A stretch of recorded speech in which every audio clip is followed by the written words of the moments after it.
Brian Hogan from Hogan Design and Construction. I am the owner. The team, I guess the thing that I like the most about the team and what they've done to help the company go forward and reach our goals is that we're all super, I would say, hyper-focused on the same thing, like customer service, quality of the experience, what people are saying about us, and creating lifelong relationships with customers.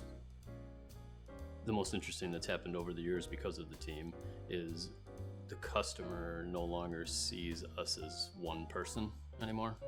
It's whoever's managing their project is Hogan.